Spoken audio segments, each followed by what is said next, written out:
নমস্কার বন্ধুরা, আপনারা দেখছেন মিস্টার সেলফ স্টাডি। এই মুহূর্তে সবথেকে বড় খবর সেটা আপনাদের কাছে আজ প্রেজেন্ট করছি। নতুন একটি ছুটি ঘোষণা করা হলো পশ্চিমবঙ্গ সরকারের পক্ষ থেকে, অর্থাৎ যে ছুটিটা কোনোদিনও ছিল না সেই ছুটিটা আবার নতুন করে দেওয়া হলো। তো চলুন ভিডিওতে আমরা একবার দেখে নিই সেই দিনটা কোন দিন এবং সেই দিনে কেন ছুটি দেওয়া হলো। কম্পিটিশনে আপনারা দেখতেই পাচ্ছেন যেটা government of West Bengal finance department অর্থাৎ অডিট ডিপার্টমেন্ট থেকে একটা নোটিশ জারি করা হলো, সেটা নবান্ন থেকে। সেখানে কী বলা আছে একবার দেখে নিই।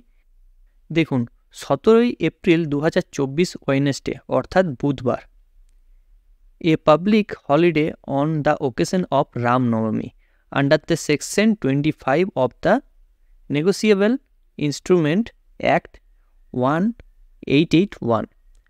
অতএব এখান থেকে যেটা জানা যাচ্ছে যে প্রত্যেক বছর রামনবমী অর্থাৎ হিন্দুদের বড় উৎসব রামনবমী, সেই দিন কিন্তু অন্যান্য বছর ছুটি থাকতো না। সেদিন কিন্তু অফিস সবাইকে যেতে হতো বা স্কুল কলেজ সবাইকে যেতে হতো।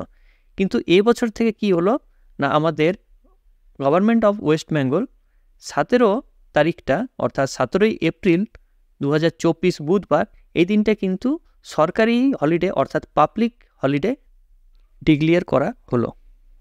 আশা করছি এই ভিডিওটা আমাদের ভালো লেগেছে। যদি ভালো লেগে থাকে অবশ্যই চ্যানেলটিকে লাইক, কমেন্ট এবং সাবস্ক্রাইব করবেন এবং পাশে যে বেল আইকন রয়েছে সেটাকে ক্লিক করবেন নিয়মিত সবার প্রথম সঠিক আপডেট পাওয়ার জন্য। সো থ্যাংক ইউ, ধন্যবাদ এই ভিডিওটা শেষ অবধি দেখার জন্য।